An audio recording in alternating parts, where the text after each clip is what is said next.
నువ్వెంతో కష్టపడుతుంటే చాలామంది క్లాప్స్ కొట్టచ్చు, వావ్ అనొచ్చు థియేటర్లో, కానీ నాకు లోపల బాధ అనిపించేస్తుందయ్యా. నువ్వు రెస్ట్ తీసుకోవంటే ఆ తల్లికి సభాముఖంగా చెప్తాను, నేను ఎమోషన్ అయిపోయాను. భగవంతుడా నాకు ఏం జన్మించావు. ఇది ఏదో అంటారే, ఇది ఈ రకమైన ప్రశంస అనేగా తీసుకుంటే కనుక ఇది అందరికి లభించే ప్రశంస కాదు. అండ్ ఆ భగవంతుడు నాకు ఇలాంటి ప్రశంసలు, ఇలాంటి అభిమానులు, ఇలాంటి ఇది ఇస్తున్నందుకు నిజంగా ధన్యవాదాలు తెలియజేస్తూ కృతజ్ఞతతోటి కళ్ళు చెమర్చిని ఆ తల్లి గురించి చెప్తాను. అమ్మ, ఇది మీకు ఎంత ఆనందం ఇవ్వాలనుకుంటున్నానో ఆ భగవంతుడు నాకు ఇలా అవకాశం ఇచ్చినందుకు నేను కూడా ఇంత కష్టపడటంలో ఆనందం అనుభవిస్తున్నాను. సెట్లో మీరు చూసినప్పుడు అంతటి ఎగ్జైట్మెంట్, అంతటి ఆనందం నేను అనుభవిస్తుంటాను. అది ప్రాక్టికల్గా చూసిన వాళ్ళకి తెలుస్తుంది. కాబట్టి నేను ఏదో కష్టపడిపోతున్నాను, శ్రమిస్తాను అనుకోకండి, మీరు అలా అనుకోవద్దు అంటూ సభాముఖంగా నేను అవి చెప్పాల్సి వస్తుంది. I enjoy working with all youngsters.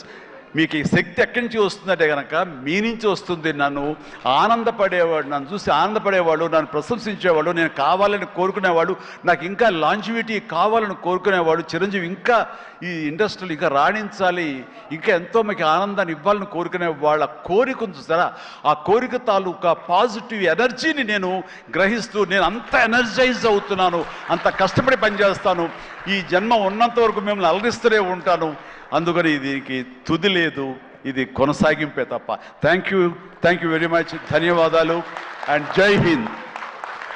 Thank you sir, thank you very much. ఇంతటి మెమరబుల్ సంక్రాంతిని మా అందరికీ ఇచ్చినందుకు ఈ కాంబినేషన్కి స్పెషల్ థ్యాంక్ యూ.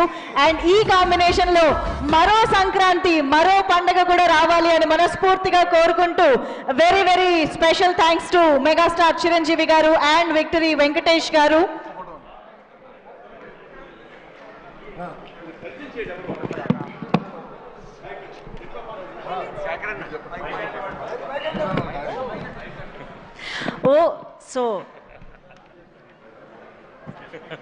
బ్రహ్మయ్య గారు, మన అనిల్ రావుపూడి బ్రహ్మయ్య గారు, అనిల్ రావుపూడి గారికి స్వయం తండ్రి గారు.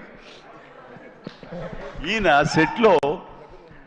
సెట్లో ప్రతిరోజు ఉండి తన కొడుకు యొక్క ఎదుగుదలని, కొడుకు పనితనాన్ని, కొడుకు సక్సెస్ని చూసి ఎంతగా ముచ్చటగా పుత్రోత్సాహాన్ని అనుభవిస్తున్నాడంటే ఒక్కోసారి నాకే కుళ్ళు వస్తుంది. నన్ను మించిన పుత్రోత్సాహాన్ని అనుభవిస్తున్నాడు ఈయన. And wonderful.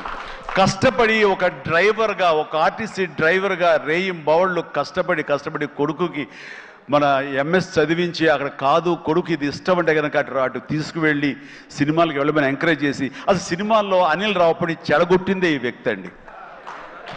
నాన్న చిరంజీవి సినిమా రిలీజ్ అయిన నాన్న 8 ఏళ్ళ కుర్రాడంటే, అరే పదరా అమ్మకి చెప్పరా వెళ్ళిపోదామని తీసుకెళ్ళి ఆ సినిమా చూసి, ఆ డ్యాన్సులు చూసి, ఆ వేసుకున్న బట్టలు ఏవైతే గ్యాంగ్ లీడర్ బట్టలు, ఇంకో బట్టలు ఆ బట్టలు అన్నీ అలాగే కుట్టించి టైలర్ దగ్గర కొడుకేసి, కొడుకు యానివర్సరీస్లో స్కూల్లో డ్యాన్స్ చేస్తుంటే చూసి ఆనందపడిపోయేటువంటి అల్ప సంతోషి, ఆనందపడేంత గొప్ప వ్యక్తి.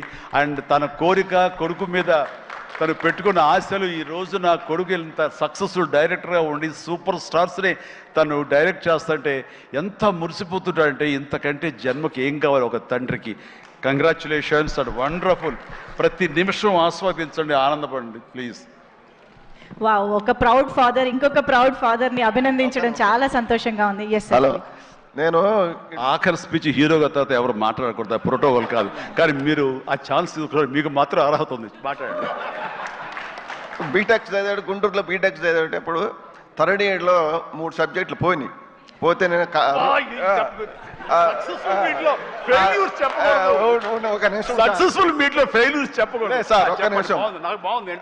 నేను పోయితే ఈడు ఫ్రెండ్ ఒకడు ఉంటే ఇద్దరు దుప్పట కప్పుకొని గుడగుడ సినిమాలు ఎవరని చెప్పుకుంటారు. ఎవరు? చిరంజీవి గారి సినిమాలు.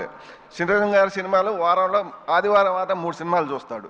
నేను తర్వాత 3 సబ్జెక్టులు పోతే వాడిని పిలిచి, అరే చిరంజీవి గారికి చెడ్డ పేరు తీసుకురాబాక, చిరంజీవి గారి సినిమాలు చూసి చెడిపోయారు అంటారు అని అక్కడి నుంచి భయం పెడితే, అక్కడి నుంచి పూర్తి చేసి ఫస్ట్ మార్కులు తెచ్చుకొని తర్వాత చివరికి చిరంజీవి గారిని చూసి చిరంజీవి గారి దగ్గర చూస్తామా లేదా అనుకుంటే చిరంజీవి గారిని డైరెక్షన్ చేసే కాడికి వచ్చారంటే మాకు ఎంత అదృష్టమో చూడండి. దేవుడిచ్చిన అదృష్టం.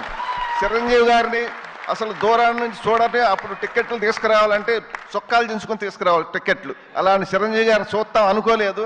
చిరంజీవి గారికి తోటి డైరెక్షన్ చేశారంటే మాకు ఎంతో అదృష్టం చిరంజీవి గారు దొరకటం. అదొకటి.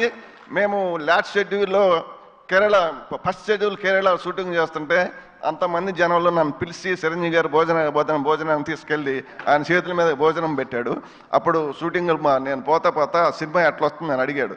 సార్ ఇది 400 నుంచి 500 కోట్లు కొట్టిద్దాను అప్పుడే అంటే అన్నాడు. ఎలా చెప్పగలిగామన్నాడు, మీ స్టైలు, మీ క్రాపు, మీ బూటు, మీ ప్యాంటు కలర్, అది ఆ రోజు పసుపు కలర్ వైట్ షర్ట్ వేశాడు, దాని మీద వైట్ మీద. అది చూసి మీరు సినిమాలో నటిస్తారు సార్, మా అబ్బాయి సినిమా తీస్తాడు, చూసి రిజల్ట్ చెప్పేది మనం, ఆడియన్స్గా మనం రిజల్ట్ చెప్పేది. ఆ రోజే చెప్పాను నేను, చిరంజీవి గారు ఇది 400 నుంచి 500 మధ్యలో కొట్టిద్దని చెప్పా. నిజమా అన్నాడు. నిజం సార్ అన్న. అదొకటి. మాకు అనిలు 100 మైళ్ళు స్పీడ్ సినిమా తీస్తే చిరంజీవి గారు దాన్ని 200 మైళ్ళు చేశాడు.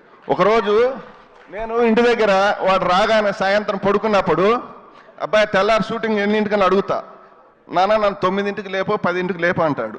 ఒకరోజు నాన్న చిరంజీవి గారికి నేను 9ంటికి చెప్పాను, నన్ను 9:30కి చెప్పాను, నన్ను 9ంటికి లేపమన్నాడు. సరేనన్న. ఆ రోజు చిరంజీవి గారు 7:30కు సెట్లో కూకున్నాడు, 7:30కే వచ్చాడు. 7:30కి వచ్చి మాకు ఫోను, ఆదం లేపితే ఆదల బాధ తినలేదు, ఏం లేదు.